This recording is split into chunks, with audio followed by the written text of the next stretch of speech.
नमस्कार, मैं हूं चित्रा त्रिपाठी। शाम के 5 बजने वाले हैं। ये वक्त है आप सभी के पसंदीदा कार्यक्रम दंगल का। आज का दंगल देश में नफरत के नाम पर हो रही सियासत पर है। कांग्रेस के नेता राहुल गांधी इन दिनों लेह लद्दाख के दौरे पर थे। पिछले 5 दिनों के बाद लद्दाख के करगिल में राहुल गांधी की राजनीतिक सभा हुई। इसके पहले राहुल गांधी कांग्रेस के कार्यकर्ताओं और नौजवानों से भी मिले थे। इसी दौरान राहुल गांधी ने लद्दाख में 2 बातें कही हैं। एक तो ये कि देश में मुसलमानों पर हमले हो रहे हैं और सिर्फ मुसलमानों पर ही नहीं, दलित, आदिवासी, अन्य लोगों पर भी हमले हो रहे हैं। दूसरी बात राहुल गांधी ने यह भी कही कि इसी नफरत वाली विचारधारा का नतीजा मणिपुर में दिखाई दे रहा है। मतलब अब तक मुसलमानों के अंदर डर, उन पर हमले और उनसे नफरत की बात कर रही कांग्रेस की सियासत अब मणिपुर तक जा पहुंची है। हालांकि राहुल गांधी के बयान पर एमआईएम नेता असदुद्दीन ओवैसी ने राजस्थान में नासिर जुनैद के कातिलों को नहीं पकड़ने और उन्हें मुआवजे में भी भेदभाव का सवाल उठा दिया। लेकिन राहुल गांधी ने लद्दाख में सिर्फ मुसलमानों की ही नहीं बल्कि कमजोर वर्ग, दलित, आदिवासी सब पर हमले का दावा कर दिया है। ऐसे में सवाल यह है कि क्या कांग्रेस पार्टी के बीजेपी सरकार पर लगाए जा रहे आरोप चुनिंदा और मौका परस्ती की सियासत है? देश के 14 राज्यों में गैर बीजेपी सरकार है, फिर भी कांग्रेस को पूरे देश में नफरत का माहौल क्यों नजर आता है? क्या 2024 की चुनावी लड़ाई कांग्रेस नफरत के नाम पर लड़ना चाहती है? ऐसे तमाम सवालों पर आज के दंगल में बड़ी चर्चा होगी, लेकिन उसके पहले हमारी ये रिपोर्ट देखिए।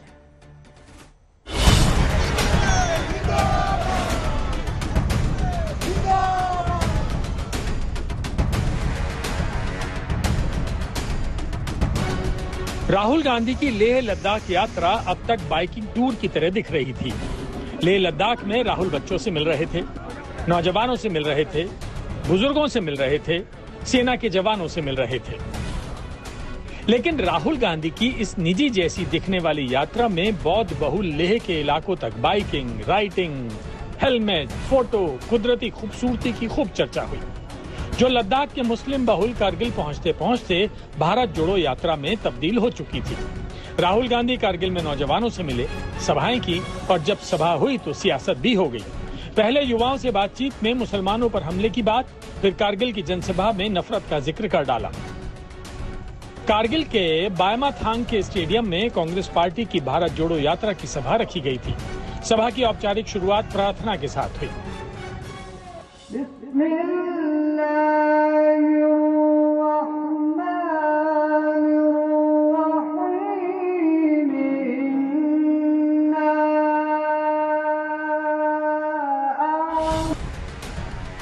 इस भारत जोड़ो यात्रा की सभा में पहले और आखिरी वक्ता राहुल गांधी ही थे। मंच से भारत जोड़ो यात्रा का मकसद, लक्ष्य और प्रण का जिक्र करते हुए राहुल गांधी ने बीजेपी और आरएसएस पर तीखे हमले किए। जो बीजेपी और आरएसएस देश में नफरत और हिंसा फैला रहे हैं, उसके खिलाफ खड़ा होना, देश में भाईचारा, मोहब्बत फैलाने की हमने कोशिश की। अब सुनिए कारगिल की जमीन पर नौजवानों की सभा में एक युवक को किस बात की फिक्र जताई और राहुल गांधी ने उसकी फिक्र में अपनी कौन सी चिंता जोड़ी। We have seen youths in country getting incarcerated for minute crimes, for speeches, and we want to know what would you be doing when you come to power to change this scenario that the Indian Muslim is facing right now in India. Rahul Gandhi ने पूरी भारत जोड़ो यात्रा में यही बातें कही थी। विदेश तक जाकर यही चिंता जाहिर की थी जो कारगिल के उस युवक ने जाहिर की थी। You are right that Muslims are under attack in India. This is not wrong. But you must also realize that there are many other people also under attack in India. 26/11 का हमला हुआ था, उसमें सिर्फ हिंदुओं की डेथ हुई थी क्या? अच्छी खासी संख्या में तो मुस्लिम भी मारे गए थे, तब वो सुरक्षित थे। शरीफ आपकी सरकार के दौरे हुकूमत में नष्ट कर दी गई, ध्वस्त कर दी गई, जला दी गई और जलाने वाला पाकिस्तान भाग गया, सुरक्षित थे। आपकी सहानुभूति मुस्लिम समाज के साथ नजर नहीं आती है। कट्टरपंथी मुस्लिम ताकतों के आगे नतमस्तक होती नजर आती है। वैसे भारत में मुसलमानों के अंदर डर का माहौल 2014 के बाद से ही पैदा किए जाने की सियासी कोशिश हुई, लेकिन 9 साल में दर्जनों चुनाव हुए, लेकिन डर के माहौल का असर नहीं दिखा। ऐसे में राहुल गांधी ने अब तक मुसलमानों वाली फिक्र में मणिपुर की चिंता भी जोड़ दी। Please look at what is going on in Manipur today. For 4 months, Manipur has been burning, right? So you must not think that you are the only people under attack. All sorts of, yeah, it is happening. Of course, it is happening, but it is happening to Muslims. It is happening to other minorities. It is happening to Dalits. It is happening to tribals, right? Because it is the attitude and the approach of the BJP. And this is something we are committed to fighting. Congress की सरकारों में किस तरह से मणिपुर जलता था, साल साल भर कर्फ्यू लगे रहते थे, 2000 रुपये का रसोई गैस का सिलेंडर मिलता था, 500 रुपये लीटर पेट्रोल और डीजल मिलता था, और श्रीमान राहुल गांधी जी के ही परिवारजन थे, चाहे पंडित नेहरू हो जिन्होंने कह दिया था असम को टाटा बाय बाय, जो छोड़ गए थे आसाम, उनकी ही दादी थी श्रीमती इंदिरा गांधी जी, जिन्होंने मिजोरम में बम फेंकवाए थे एयरफोर्स के द्वारा, हजारों लोगों की मृत्यु हो गई थी। कांग्रेस का शासन ये इसमें क्या हो रहा है, राजस्थान में क्या हो रहा है, उसका अलायंस कलकत्ता में, बंगाल में क्या हो रहा है, और रिसेंटली उसका अलायंस दिल्ली में क्या हो रहा है, उसको सब देख के बात करना चाहिए ना। राहुल गांधी 6 दिन के दौरे के बाद श्रीनगर लौट रहे हैं, लेकिन लद्दाख में उन्होंने वादा किया है कि संसद के अगले सत्र में वो लद्दाख की परेशानियों की बात जरूर उठाएंगे। जाहिरी तौर पर इसमें मुसलमानों के डर वाली बात होगी। लद्दाख से अशरफ वाणी के साथ आज तक ब्यूरो। मुसलमानों से लेकर मणिपुर के मुद्दे पर सरकार को घेरने की कोशिश में राहुल गांधी लगातार लगे हुए हैं, और इसी वजह से हमने जो सर्वे किया है उसके आंकड़े क्या बोलते हैं इस मुद्दे पर, वो आपके लिए जानना बेहद जरूरी है। दंगल में बड़ी चर्चा करेंगे अपने मेहमानों के साथ, लेकिन उसके पहले आपको दिखा देते हैं इंडिया टुडे और सी वोटर का सर्वे क्या कहता है। कुछ चुनिंदा सवाल हम आपके सामने इस वक्त रखने जा रहे हैं। पहला सवाल, मणिपुर हिंसा पर आपकी क्या राय है? केंद्र सरकार की नाकामी 30% लोग मानते हैं, राज्य सरकार की नाकामी 25% मानते हैं। राज्य में भी बीजेपी की सरकार है, यानी कि यहां पर नाकामी राज्य केंद्र सरकार की बड़ी तादाद में लोग मानते हैं। दोनों की नाकामी 20%, विपक्ष की 14%। ऐसा कहने वाले भी लोग हैं और कह नहीं सकते ऐसा कहने वाले 11% लोग हैं। अब अगला सवाल, मणिपुर की हिंसा पर आपकी राय हमने आपको दिखा दिया। अगला सवाल आपके सामने रखते हैं, अभी देश की सबसे बड़ी समस्या क्या है? लोगों के बीच जाकर पूछे गए इस सवाल पर महंगाई 24% और बेरोजगारी 24%। सबसे बड़ी समस्या इसको गिनाते हुए लोग नजर आते हैं। गरीबी 8%, भ्रष्टाचार 5%, कृषि संकट 5%, लेकिन सांप्रदायिकता इसमें बड़ा मुद्दा नहीं मानते हैं लोग। सबसे बड़ा मुद्दा महंगाई और बेरोजगारी को जनता गिनाती हुई नजर आती है। एनडीए सरकार में सांप्रदायिक सौहार्द कैसा है? सुधार हुआ है 41.4% लोग मानते हैं, बिगड़ा है 34.1% लोग ऐसा मानते हैं, और वैसा ही है 8.3% मांगते हैं, कह नहीं सकते ऐसा 16% के आसपास कहने वाले लोगों का आंकड़ा है। लेकिन सुधार है 41% से ज्यादा लोग इस बात को मानते हैं। अगला सवाल, अगर सांप्रदायिक सौहार्द बिगड़ा है तो फिर जिम्मेदार कौन है? बीजेपी आरएसएस को 25.3% लोग मानते हैं, विपक्षी दल को 3.8 आपको यहां पर दिखा रहे हैं लोग मानते हैं, मीडिया सोशल मीडिया को 1.7% कह नहीं सकते हैं, 1.5% के लोग इस बात की ओर इशारा करते हैं। ये काफी ज्यादा महत्वपूर्ण सवाल है। 25.3% लोग बीजेपी और आरएसएस को इसमें कटघरे में खड़ा करते हैं। और सबसे बड़ा सवाल मुसलमानों को लेकर, क्या भारत में मुसलमान सुरक्षित हैं? ऐसा मानने वाले 69% लोग हैं जो मानते हैं कि हां, भारत में मुसलमान सुरक्षित हैं। नहीं कहने वालों की तादाद 23.1% है, लेकिन 69% बहुत बड़ा आंकड़ा है जो ये मानते हैं कि क्या भारत में मुसलमान सुरक्षित हैं। वैसे भी आपको बताते चले, इंडोनेशिया जहां पर मुस्लिम आबादी सबसे ज्यादा है, उसके बाद पाकिस्तान, और पाकिस्तान से बहुत थोड़ा सा कम हिंदुस्तान में मुसलमानों की आबादी है। ऐसे में 69% एक बड़ा आंकड़ा है जो इस बात को मानता है कि हाँ, यहां पर मुसलमान सुरक्षित हैं। राहुल गांधी की ओर से बार बार इसको बड़ा मुद्दा बनाया जा रहा है। 2024 के चुनाव में क्या इसका बड़ा असर पड़ेगा, ये देखना महत्वपूर्ण होगा। कई ऐसे सवाल हैं जिसको लेकर दंगल में बड़ी चर्चा करेंगे। खास मेहमान जुड़ चुके हैं, उनका तारुफ आपसे करवा देती हूं। गौरव भाटिया जी, राष्ट्रीय प्रवक्ता भारतीय जनता पार्टी के हमारे साथ जुड़े हुए हैं। वारिस पठान जी, प्रवक्ता AIMIM के हमारे साथ जुड़ चुके हैं। डॉक्टर MS खान साहब, आप लीडर हैं BSP के, हम लखनऊ से मौजूद हैं। अब निजेश अवस्थी जी, पॉलिटिकल एनालिस्ट, हमारे साथ नोएडा स्टूडियो में जुड़े हुए हैं। और विवेक बंसल जी, कांग्रेस पार्टी के नेता हैं, आप भी हमारे साथ जुड़ चुके हैं। गौरव भाटिया जी, लेकिन सबसे पहले शुरुआत आपसे ही करते हुए, राहुल गांधी की ओर से सीधे मुसलमान टू मणिपुर का मुद्दा उठाते हुए सरकार को घेरा गया है और 4 महीने से मणिपुर में अशांति है, जल रहा है, ये भी उन्होंने कहा। और दूसरी तरफ सवालों का जवाब देते हुए कि मुसलमान, अल्पसंख्यक, दलित इस देश में सुरक्षित नहीं है बीजेपी के शासन में, और इसी वजह से उनकी लड़ाई बीजेपी के खिलाफ जारी है। इस पर क्या है जवाब आपका, गौरव भाटिया जी?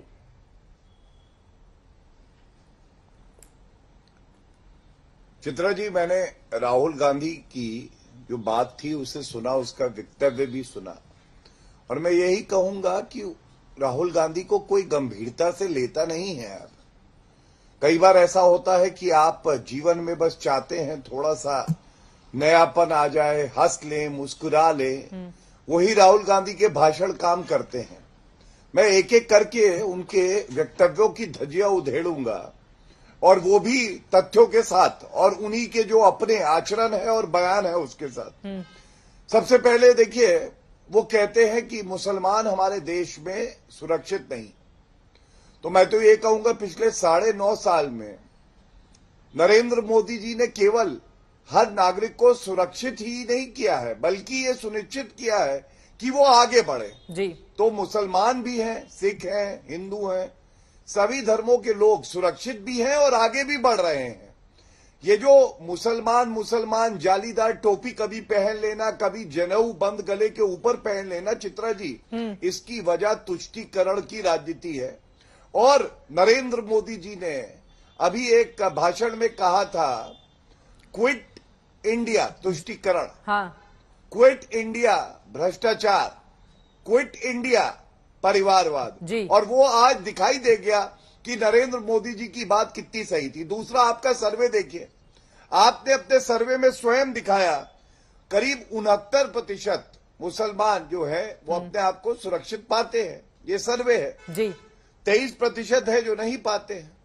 तो हमारा तो संकल्प ये रहेगा कि ये आंकड़ा 0 पे आ जाए, लेकिन ये भी सत्य है कि शाह बानो से लेके शायरा बानो तक का एक सफर इस देश ने तय किया है। ठीक है। शाह बानो वो समय था जब सर्वोच्च न्यायालय ने एक 60 साल की महिला को कहा था वजीफा मिलना चाहिए, उसको भत्ता मिलना चाहिए। राजीव गांधी ने तुष्टीकरण की राजनीति करते हुए उस फैसले को पलट दिया और संसद में कानून ले आए। और नरेंद्र मोदी जी भी एक कानून लाए। वो कानून ये है कि ट्रिपल तलाक एक अपराध बन गया। सर्वोच्च न्यायालय ने फैसला दिया था ये गैर संवैधानिक है, ट्रिपल तलाक नहीं होना चाहिए। अब आप मुझे बताइए, मुसलमान भाई बहनों का असली रहनुमा कौन है? ठीक है, मैं जवाब ले लेती हूँ। हमारे साथ विवेक बंसल जी, कांग्रेस पार्टी के नेता, जुड़े हुए हैं। विवेक बंसल जी, ये सवाल तो बड़ा है। आप लोग कहते हैं कि मुसलमान सुरक्षित नहीं है, दलितों पर अत्याचार हो रहा है, 14 राज्यों में गैर बीजेपी सरकारें हैं, उसके बावजूद पूरे देश में नफरत का माहौल है, बार बार इसको गिनाया जाता है।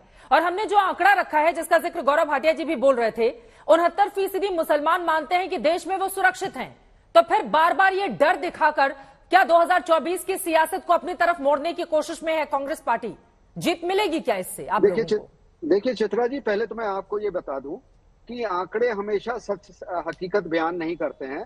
और जहां तक आपने कहा कि राहुल जी ने ये कभी ये जो आपका वक्तव्य आपने उसको वक्तव्य को अभी दिखाया हम सबके बीच में, कि उन्होंने ये कहा है कि अल्पसंख्यकों की बात की है, मणिपुर में बात की है, उन्होंने दलित की बात की है, ईसाइयों की बात की है, उन्होंने आदिवासियों की बात की है, और उसके उदाहरण भी हैं। देखिए मणिपुर में जो हो रहा है, आपको याद हो कि यूरोपियन इकोनॉमिक कम्युनिटी ने के पार्लियामेंट ने इस बात को अपना एतराज दर्ज कराया कि ईसाई लोग वहां सुरक्षित नहीं है, चर्चों को वहां ध्वस्त किया जा रहा है। और इस तरीके के अनेकों, चाहे वो आदिवासियों की बात हो, जो वन संरक्षण बिल पारित किया गया है, उनके अधिकारों का कैसे हनन हुआ है, चाहे वो नूह में जिस तरीके से हाईकोर्ट ने जो अपनी जो आदेश उसमें जारी किया कि जो एथनिक क्लींजिंग हो रही है, वो इन सब बातों की पुष्टि करते हैं। जो राहुल गांधी कोई हवा में बात नहीं कर रहे। आज जो मॉब लिंचिंग हुई है, जो इंडियन पीनल कोड जो आया है, उसमें क्या जितनी सजा होनी चाहिए, सख्त सजा मॉब लिंचिंग के खिलाफ, वो उसका प्रावधान किया गया है। तो ये सब चीजें, और बार बार आप लोग इस बात को कहते हैं कि ये इस तरीके से है कि उनका कहीं ना कहीं दुष्प्रचार की मुसलमान आप लोग करते।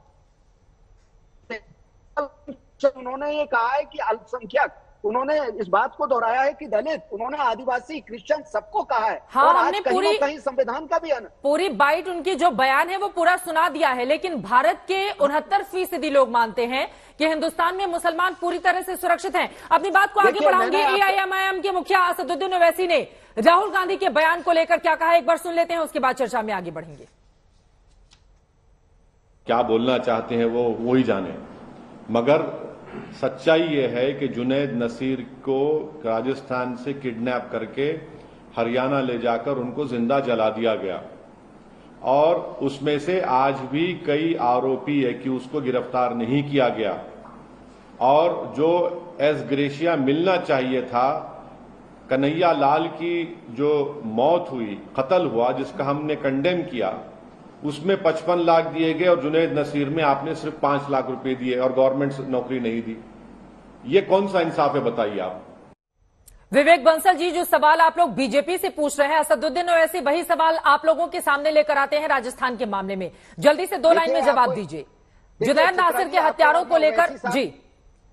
ओवैसी साहब को भी मैं बता दूं बड़े अदब से कि उन लोगों को, उनको मुआवजा उनके परिवार को दिया जा चुका है और इसकी मैं पुष्टि भी कर दूंगा और इस चीज को वो उसको उसके तहकीकात तस्दीक कर लें ओवैसी साहब की, उनके मुआवजा जो दिया जाना था। और सरकार पूरी मुसलसल तरीके से वहां का जो अल्पसंख्यक बोर्ड है वो इसको पैरवी कर रहा है। वहां के जो वक्फ बोर्ड के चेयरमैन है रफीक अहमद खान, विधायक आदर्श नगर, वो इस बात को लेकर पूरी मुस्तैदी के साथ वो भेदभाव के आरोप लगा रहे हैं, वो भेदभाव के आरोप लगा रहे हैं कि अलग अलग चश्मे से देखती है राजस्थान कांग्रेस की सरकार। कौन लगा रहा है? और भेदभाव के आरोप इनको जेब नहीं देता है। ठीक है।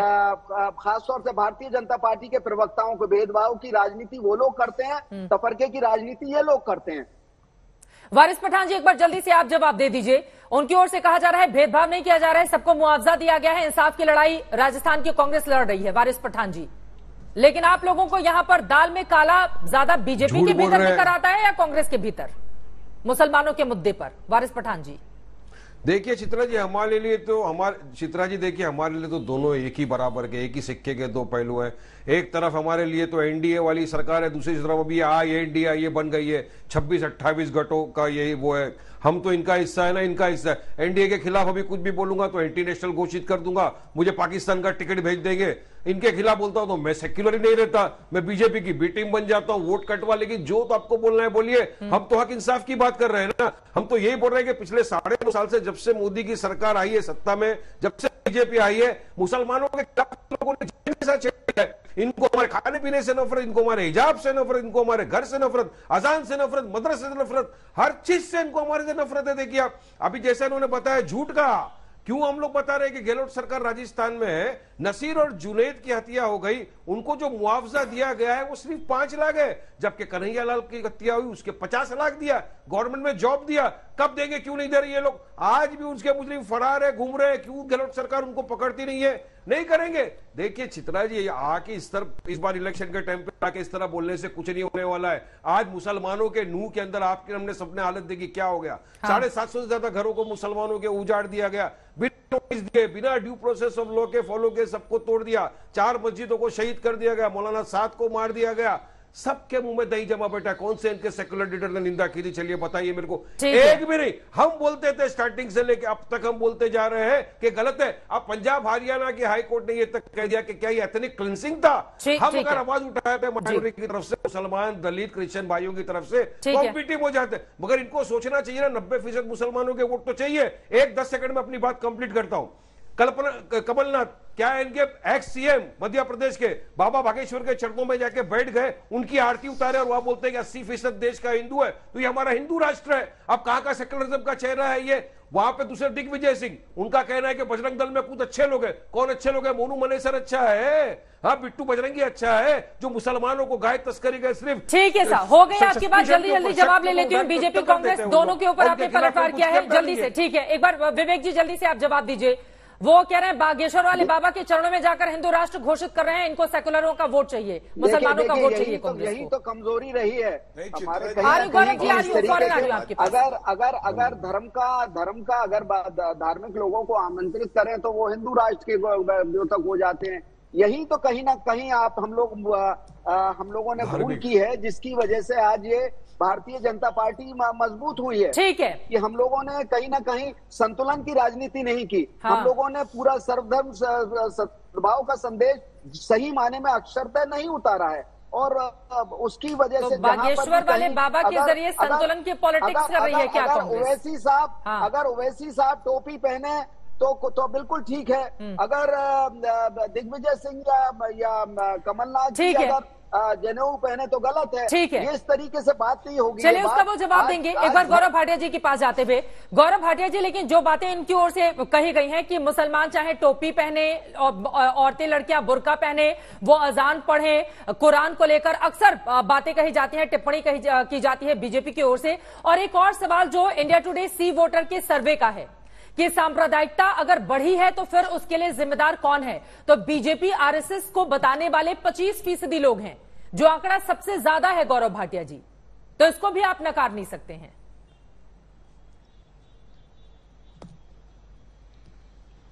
चित्रा जी, मैं तो सच्चाई बताने आया हूं। आपका सर्वे क्या कहता है, आपको मुबारक हो।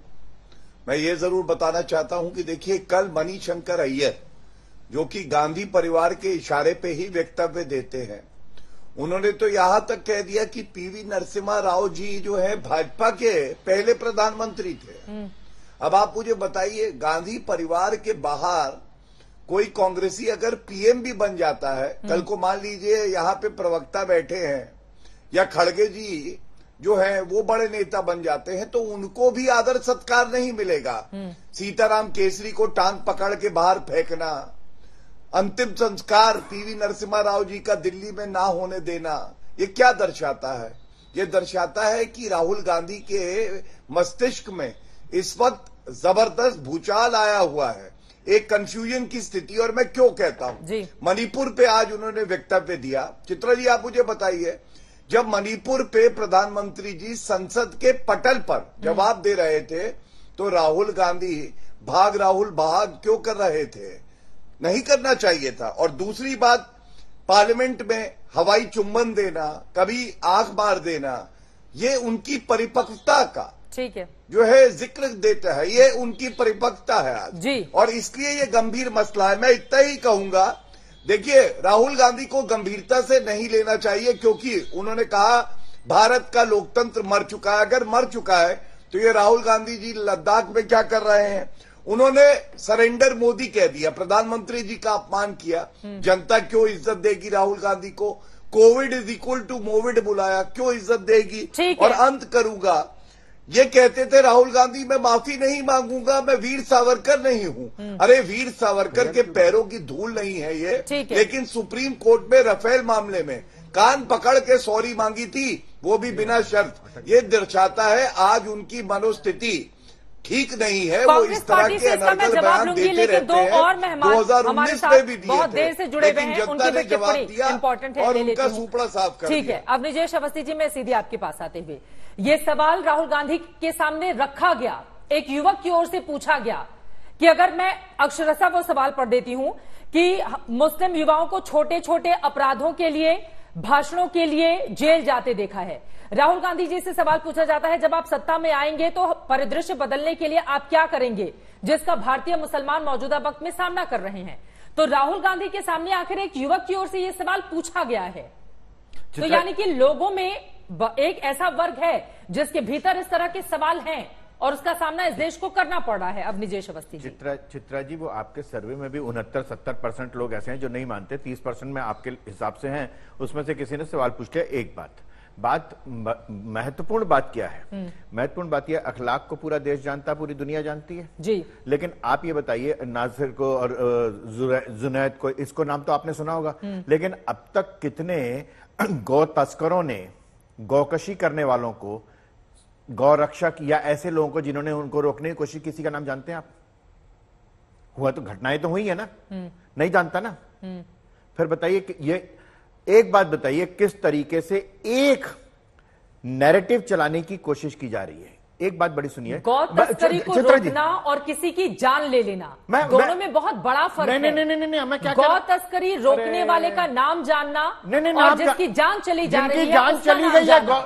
मैं क्या कह रहा हूं, जिन लोगों की गौ तस्करी अपनी अभी कुछ दिन पहले रोकने में जान गई है। अभी एक पुलिस वाले की जान गई, पुलिस वाले को मारा है, सम यादव, मुझे पूरा नाम याद नहीं है, नहीं तो मैं आपको बता देता हूं। 29 लोगों की लिस्ट है मेरे पास जो सिर्फ रोक रहे थे और सरकारी अधिकारी होते हुए रोक रहे थे, उनकी बात कर रहा हूं मैं। एक बात बताइए चित्रा जी, बड़ी साफ सी बात है, ये जो सवाल का जवाब आया है ना, ये ठीक कांग्रेस की उस मन स्थिति को दर्शाता है जो प्रमोद कृष्णम जी ने कहा था कि कांग्रेस के भीतर ऐसे लोग घुस गए हैं जिनको हिंदुओं से घृणा है, जो हिंदू भगवा, तिलक, धोती, कुर्ता इस सब से नफरत करते हैं। ये उसका मैनिफेस्टेशन, उसका अभिव्यक्ति है ये, और कुछ नहीं है। बात बड़ी साफ सी, आपके अल्पसंख्यक आदिवासी सभी की बातें कर रहे हैं। आपने राहुल गांधी ने मुसलमानों के साथ अल्पसंख्यक आदिवासी को भी जोड़ा है। मैं बता रहा हूं आपको, आपके सर्वे में कहा कि बीजेपी आरएसएस इसके लिए है, और साइमल्टेनियस बीजेपी आरएसएस की सरकार होने के, बीजेपी की सरकार होने के बाद भी आप कहते हैं कि सुधार हुआ, ऐसे बहुत लोग, ज्यादातर लोग ये मानते हैं। मतलब ये कॉन्ट्रडिक्शन है, ये 41% this is the contradiction of this survey. बात बड़ी साफ सी है, कांग्रेस जिस तरीके से संतुलन करती है, और मैं विवेक बंसल से पूछता हूं, बहुत उनका की चर्चाएं जल रही थी, तो यूरोपीय यूनियन ने कहा, विवेक बंसल जी, जिस दिन 5 लाख कश्मीरी हिंदू निकाले गए थे, कौन सा ऐसा देश था जिसने कहा था कि एथनिक क्लिंजिंग हो रही है? कौन सा दुनिया का ऐसा देश था? आपको बड़ा गर्व हो रहा है यूरोपीय यूनियन के बहुत चर्चा, बहुत फिक्र है ना आपको। यहां पर नूपुर शर्मा के एक बयान पर कतर और 54 देशों से बयान आते हैं, यहां पर 5 लाख हिंदू परिवारों को निकाल दिया जाता है और दुनिया का एक देश नहीं बोलता, किसी को कोई दिक्कत नहीं है। 250 गाड़ियां जला दी जाती है नूह में, 250 गाड़ियां जला दी जाती है सिर्फ आशंका में कि एक व्यक्ति आएगा यहां पर इस शोभा यात्रा में, 250 गाड़ियां जला दो। अरे तो राज्य सरकार नहीं रोक पाई ना, दंगाइयों को नहीं रोक पाई हरियाणा में। तो ये तो ना कहें कि वो डरते हैं, ये तो ना कहें करके प्लीज विवेक बंसल जी, आपकी आवाज आ रही है, इनकी बात हो जाए, इनकी पहले बात नहीं है ना। फिर राज्य सरकार रोक पाई या नहीं रोक पाई, लेकिन इस देश में एक व्यक्ति के आने पर शोभा यात्रा, इस आशंका भर मात्र से अगर 250 गाड़ियां जला दी जाती हैं, ऐसे समुदाय को आप कहते हैं डरा हुआ है? उसको पकड़ने में भी नहीं, डरा हुआ। पहले आप ये तय कर दीजिए, हरियाणा हो, दोनों ही सरकारें नाकाम रही हैं, तो सवाल क्यों नहीं पूछा जाएगा पलटकर? मैं कह रहा हूं सरकार की नाकामयाबी है, लेकिन इसको डरा हुआ तो मत कहिए ना। ठीक है विवेक बंसल जी, प्लीज एक करके, विवेक बंसल जी प्लीज, इस तरह की व्यक्तिगत टिप्पणी नहीं, वो बैठे हुए हैं, उनका अपना व्यू है, उसका सम्मान कीजिए। ठीक है एमएच खान साहब, आपने जो बातें कही हैं उसी को आगे बढ़ाते हुए डॉक्टर एमएच खान जी, लेकिन फिर से मैं आ जाती हूं, जो सी वोटर और इंडिया टुडे का सर्वे है उसमें तो देश ये मान रहा है कि 69% लोग ऐसा मानते हैं कि हिंदुस्तान में मुसलमान सुरक्षित हैं। और बीते अगर चुनाव भी देख ले 2014 के बाद से लेकर अब तक जितने हुए हैं, कई राज्यों में बीजेपी जीती तो 14 ऐसे राज्य भी हैं जहां पर गैर बीजेपी सरकारें हैं। तो बार बार ये बताना मुसलमान डरा हुआ है, अल्पसंख्यकों के ऊपर अत्याचार हो रहा है, पूरे देश में हो रहा है, भैया 14 राज्य हैं ऐसे जहां पर गैर बीजेपी शासित रहा है, तो फिर बार बार इस तरह का नैरेटिव गढ़ने की क्या आवश्यकता है? एमएच खान जी। नहीं देखिए, राहुल गांधी जी को चुनाव के वक्त मुसलमानों की याद आई है। मैं बताता चलूं, कांग्रेस के नेता बैठे हैं, राहुल गांधी की जब सरकार थी केंद्र में, तो सच्चर कमेटी की एक रिपोर्ट आई थी जो इन्होंने ही कमेटी बनाई थी जी। 4 साल शासन में रहे ये, और सच्चर कमेटी की रिपोर्ट में 63 पॉइंट आया था कि मुसलमान दलितों से बदतर स्थिति में हैं। कितने मुसलमानों को इन्होंने उस 63 पॉइंट पर काम किया? ये नाटकबाज हैं ये लोग, जो बात करते हैं चुनाव माने की बात करते हैं, और मुसलमानों की सुरक्षा की बात जहां तक है, मुसलमान हिंदुस्तान में सुरक्षित है और अब भी माना जाता है। तो ये ओवैसी साहब जो बता रहे हैं वो क्या गलत बोल रहे हैं? आप कह रहे हैं मुसलमान सुरक्षित है। मैं ओवैसी साहब की बात को नहीं कुछ कह रहा हूं, मैं अपनी बात कह रहा हूं जी। मैं कह रहा हूं कि मुसलमान सुरक्षित है हिंदुस्तान में जी। मुसलमान कहां असुरक्षित है? अभी अग्निश अवस्थी जी कह रहे थे कि 250 गाड़ियां जला दी गई, तो किसका ये फेल्योर था? शासन का कि सरकार का कि किसका फेल्योर था? ये इतना बड़ा जुलूस निकल रहा था, आपने इंतजाम नहीं किया, बीजेपी को आप दंगा करा दिया वहां आपने। दंगे उसकी वजह से होता है, 250 गाड़ियां जो जला उसको नहीं मानेंगे। 250 गाड़ियां जो जलाए उसको नहीं मानेंगे आप जिम्मेदार? सरकार का फेलियर है, लेकिन उसके बारे में भी तो कुछ कहिए ना। अरे भैया सरकार का फेलियर है, सरकार का फेलियर है, आपके बीच में मैं नहीं बोल रहा था आज जिम्मेदारी। देखिए ये इस तरह का हम छतों पर पत्थर रखने की जवाबदारी किसकी है? नहीं आप बोलिए, आप ही बोलिए, आप ही के संस्कार ऐसे हैं कि दूसरे के बीच में कूदना। मेरा संस्कार नहीं है कूदने का। ठीक है, आप बोल रहे थे, मैं बोल रहा था क्या? ठीक है, बोलिए एमएच खान जी। आप बोल रहे थे, मैं बोल रहा था क्या? नहीं बोलेंगे, बोलिए जल्दी से। आप कह रहे हैं देखिए ये 250 गाड़ी जलाने की बात कर रहे हैं। देंगे आप? नहीं, भारत में अगर मुसलमान सुरक्षित है तो मोदी सरकार को श्रेय जाता है, किसको देंगे आप? नहीं, मोदी सरकार को नहीं, संविधान को श्रेय जाता है। मोदी सरकार को कोई श्रेय नहीं जाता है। यह संविधान, हिंदुस्तान का जो आईन है उसको श्रेय जाता है। उसने हिंदू मुसलमान सबको एक रखा है, जिसको चाहे खाना खाए, जिसको चाहे कपड़ा पहने, जो धर्म चाहे अख्तियार करे, इस संविधान हमारा बताता है। और जितनी घटनाएं घटी हैं बीजेपी की सरकार में, उससे कम घटनाएं नहीं घटी हैं कांग्रेस की सरकार में। मलियाना कांड कहां हुआ था, कब हुआ था, कांग्रेस के जवाब नहीं दे पाएंगे। आज आप मुसलमानों की हितैषी की बात करते हैं। मुसलमान कितने प्रदेश अध्यक्ष इनके हैं? मुसलमान कौन पोस्ट पे बैठे हैं इनके वहां, बताएंगे किस मुसलमान को? अब एमएच खान साहब, आप बीएसपी के लीडर हैं, मैं बड़ा कंफ्यूज हूं।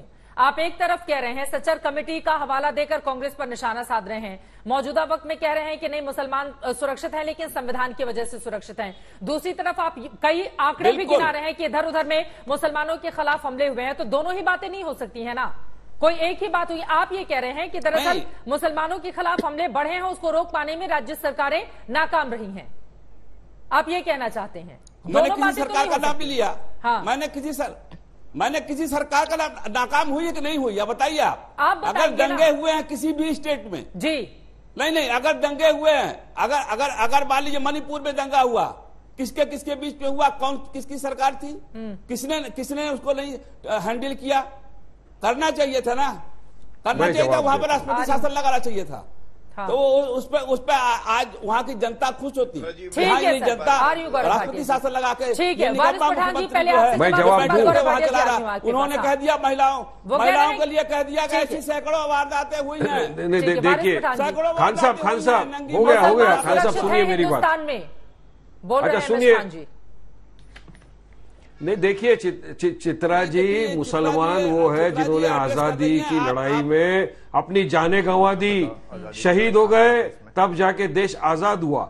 70 से 75 साल हो गए देश को आजाद हुए, हम लोग तो सत्ता में नहीं थे ना, फिर भी क्यों आज सारी कमेटी के जो रिपोर्ट है, Sachar committee, Rahman committee report, Kundu committee report, हर कमेटी का रिपोर्ट यही दर्शाता है कि देश का जो मुसलमान है, पिछड़ा हुआ वर्ग है, सोशली इकोनॉमिकली बैकवर्ड है, एजुकेशन में बैकवर्ड है। अब तो ये हाल हो गई कि हम दलित भाइयों से भी पिछड़ चले गए। तो कौन थे जिम्मेदार, कौन थे सत्ता में? क्यों मुसलमानों को पॉलिटिकल एम्पावरमेंट नहीं हुआ? क्यों मुसलमान एजुकेशन में नहीं आए? क्यों सोशल एम्पावरमेंट नहीं हुआ? इसकी जवाबदारी हमारी थी, जो सत्ता में थे उनकी थी, उनकी जवाबदारी थी, मगर नहीं किया ना। मुसलमानों को तो ये समझ लिया कि इनका वोट तो हमारा जागीर है, ये कहां जाएगा, ये तो कहीं नहीं जाएगा। तो अब देश के अंदर एक नई होड़ लगी हुई है, कौन बड़ा हिंदू। सब ये साबित करने की कोशिश कर रहे हैं कि मैं बड़ा हिंदू हूं। अरे भाई आप अगर बड़े हिंदू, आप उन्हीं की तरफ से बात करोगे करने में लगे हुए हैं आप और आपकी पार्टी, वैसे अगर वो खुद को बड़ा हिंदू साबित करने में लगे हुए हैं तो क्या दिक्कत है? क्या आप लोग जब इस तरह की बातें कहेंगे तो जनता पर असर करेगा?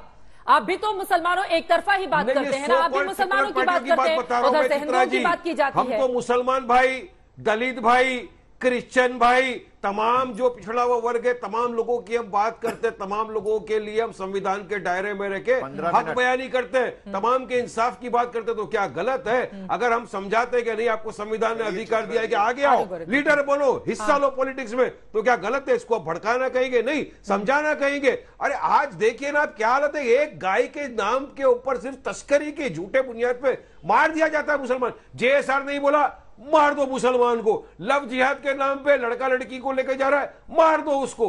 ट्रेन के अंदर इतना तो हैदराबाद में आपके मुसलमानों ने देखा, लाओ गन से गोली मार दो। मुसलमानों ने हिंदू लड़के को सरेआम मारा, रेडिकलाइजेशन क्यों हुआ? सरेआम मारा, उसकी बात क्यों नहीं करते? चलाते हो ना, दिल्ली में साक्षी को मारा, बेटा कलम कागज, दिल्ली में साक्षी को मारा, का नरसंहार कर दे, निकिता तोमर को मारा, अब सर, ये एक बीच दूसरे में पर बोलने की उंगली गंदी उठाने से आदत कुछ नहीं एक दूसरे होगा पर ना। उंगली एक उठाने को दूसरे है। से मैं उंगली गलत उठाने नैरेटिव पर नहीं कुछ चलने नहीं दूंगा होगा। ना। देखिए, ये बीच हिंदू में बोलेंगे मुसलमान तो की मैं जो बीच में सियासत बोलूंगा है वो इसके। कब तक आगे यूं ही बढ़ती रहेगी? अरे क्या नहीं चलने कोई देंगे? हिंदू तुम्हारा की टीवी है बात क्या? करेंगे, एक सेकंड हाँ? सर। तुम्हारा टीवी है, क्यों नहीं चलने देगा? तुम क्यों नहीं चलने देगा?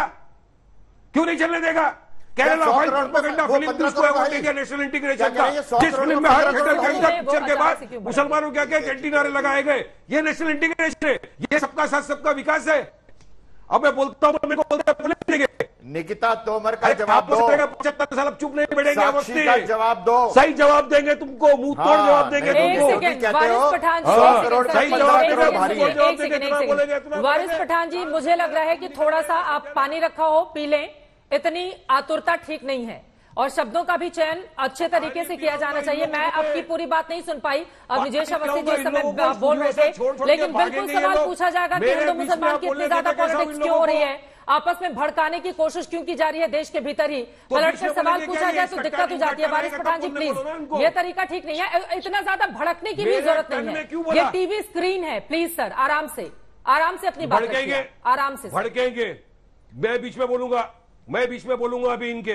वो नहीं बोल रहे हैं, वो नहीं बोल रहे हैं। गौरव भाटिया जी के पास जाते हुए, ठीक है सर, कोई एक दूसरे को धमकी नहीं देगा, नहीं बोलेंगे। अरे 100 करोड़ को 15 करोड़ भारी है, धमकी दी ठीक है। तुम्हारे से 2 कदम आगे हूं मैं। ठीक है गौरव भाटिया जी, लेकिन बार बार इस तरह का एक परसेप्शन तो है ना, 2014 से लेकर अब तक मुसलमानों की बात हो, दलितों की बात हो, हाल ही में मध्य प्रदेश में भी कई ऐसे युवकों के साथ जिस तरह से पेश आया गया, और जो आंकड़े मेरे पास हैं एसटी की अगर मैं बात कर दूं तो अपराधों के मामले में मध्य प्रदेश नंबर 1 आता है, हालांकि उसके बाद राजस्थान नंबर 2 पर है।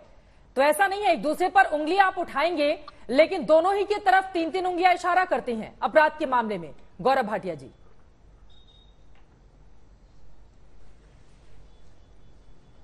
देखिए चित्रा जी, ये चर्चा ही बेईमानी है और मैं बताता हूं बेईमानी क्यों है। आपने कहा एक युवक ने पूछा कि भाजपा को देना वोट हमारी गलती थी और ये बात सामने आई, तो युवक तो ये भी पूछ रहे हैं कि चीन के साथ एमओयू किया कांग्रेस ने, पार्टी टू पार्टी जब सत्ता में थे तो राहुल गांधी गद्दार हैं, वो सार्वजनिक क्यों नहीं करते? तो क्या गद्दार है राहुल गांधी? मान लिया जाए, क्योंकि लाखों युवक ये पूछ रहे हैं। मैं आपको पहले कुछ अच्छी बातें बताता हूं जो नरेंद्र मोदी जी ने सुनिश्चित करी हैं। आपको मालूम है, चाहे हिंदू हो, चाहे मुस्लिम, सिख, ईसाई, जैन, बौद्ध, पारसी, मुस्लिम दंपति बाहर आए और उन्होंने अभी कुछ साल पहले कहा था कि हमने अपने पुत्र का नाम नरेंद्र मोदी रखा है क्योंकि हम लोग बड़े प्रभावित हैं जिस तरह से उन्होंने हमें सारी सुविधाएं दी हैं, घर दिया है, गैस के सिलेंडर, हमारे घर में अब पानी आता है, शौचालय है। तो ऐसा तो किसी ने नहीं कहा कि राहुल गांधी मैंने अपने बेटे का नाम रखा या बेटी का नाम रखा, कहेगा भी नहीं, क्योंकि कोई चाहता ही नहीं कि राहुल गांधी पे नाम रखे। क्या ये सत्य नहीं है? माइनॉरिटी मिनिस्ट्री का बजट दुगना हो गया यूपीए शासनकाल की तुलना अगर एनडीए के शासनकाल से करें।